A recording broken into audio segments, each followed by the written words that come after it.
रामायण और महाभारत में कई रहस्य छुपे हुए हैं। महाभारत में ऐसा ही एक रहस्य है जिसके बारे में आज हम जानेंगे। जब महाभारत युद्ध में पांडवों ने कौरवों पर विजय प्राप्त कर ली थी और वे हस्तिनापुर में राजकाज संभाल रहे थे, तभी एक दिन नारद मुनि महाराज युधिष्ठिर के समक्ष प्रकट हुए और कहने लगे कि आप सभी पांडव यहाँ प्रसन्नतापूर्वक रह रहे हैं, लेकिन स्वर्गलोक में आपके पिता बहुत दुखी हैं। युधिष्ठिर ने इसका कारण पूछा तो नारद मुनि ने कहा, वे अपने जिंदा रहते हुए राजसूय यज्ञ करवाना चाहते थे, लेकिन ऐसा वे कर नहीं सके, इसलिए दुखी हैं। महाराज युधिष्ठिर, आपको आपके पिता की आत्मा की शांति के लिए ये यज्ञ करवाना चाहिए। नारद जी के ऐसे वचन सुनकर युधिष्ठिर ने अपने पिता की आत्मा शांति के लिए राजसूय यज्ञ करने की घोषणा की। इसके लिए उन्होंने नारद जी के परामर्श पर भगवान शिव के परम भक्त ऋषि पुरुष मृगा को आमंत्रित किया। ऋषि पुरुष मृगा जन्म से आधे पुरुष शरीर के तथा नीचे से उनका पैर मृग का था, लेकिन वे कहाँ रहते थे ये किसी को पता नहीं था। ऐसे में युधिष्ठिर ने उन्हें ढूंढकर यज्ञ में आमंत्रित करने के लिए भीम को इसकी जिम्मेदारी सौंपी। भीम अपने बड़े भ्राता की आज्ञा का पालन करते हुए ऋषि पुरुष मृगा को खोजने निकल पड़े। खोजते खोजते वे घने जंगलों में पहुंच गए। जंगल में चलते वक्त भीम को मार्ग में हनुमान जी दिखाई दिए, जिन्होंने भीम के घमंड को चूर किया। भीम भी पवन पुत्र हैं, इस प्रकार भीम हनुमान जी के भाई हुए। भीम ने लेटे हुए हनुमान जी को बंदर समझकर उनसे अपनी पूंछ हटाने के लिए कहा। तब बंदर ने चुनौती देते हुए कहा कि अगर वह उसकी पूंछ हटा सकता है तो हटा दे, लेकिन भीम उनकी पूंछ हिला भी नहीं पाए। तब जाकर उन्हें एहसास हुआ कि यह कोई साधारण बंदर नहीं है, ये बंदर और कोई नहीं बल्कि हनुमान जी थे। भीम ने ये जानकर हनुमान जी से क्षमा मांगी। भीम ने हनुमान जी को अपने जंगल में भटकने का उद्देश्य बताया। कुछ विचार करने के बाद हनुमान जी ने भीम को अपने शरीर के 3 बाल दिए और कहा कि इन्हें अपने पास रखो, संकट के समय में ये तुम्हारे काम आएंगे।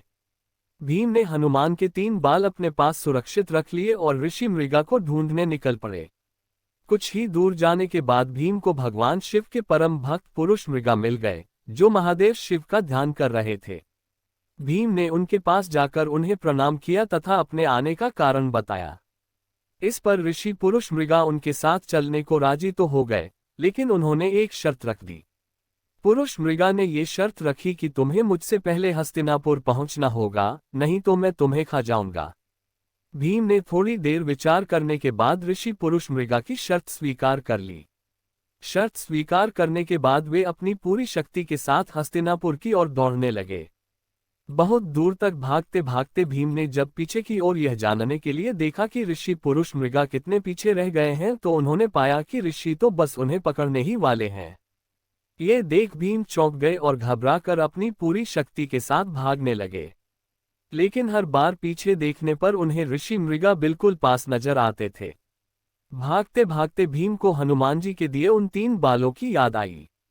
हनुमान जी ने कहा था कि संकट काल में ये तुम्हारे काम आएंगे।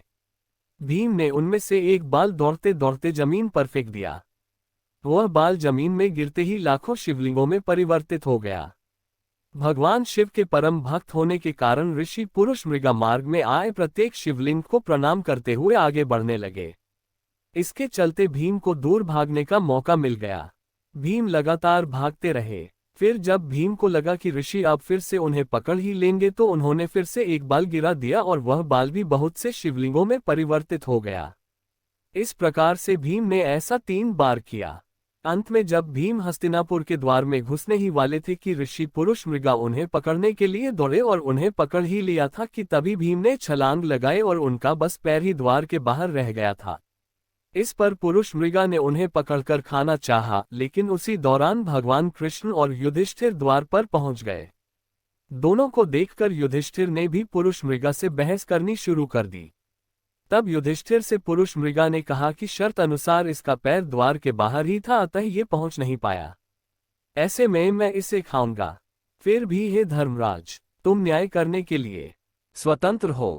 ऐसे वचन सुनकर युधिष्ठिर ने ऋषि पुरुष मृगा से कहा कि भीम के केवल पैर ही द्वार के बाहर रह गए थे, बाकी संपूर्ण शरीर तो द्वार के अंदर है, अतः आप भीम के केवल पैर खा सकते हैं। ये सुनकर युधिष्ठिर के न्याय से ऋषि पुरुष मृगा प्रसन्न हुए तथा उन्होंने भीम को जीवनदान दे दिया। इसके बाद ऋषि ने यज्ञ संपन्न करवाया और सबको अपना आशीर्वाद भी दिया। धन्यवाद।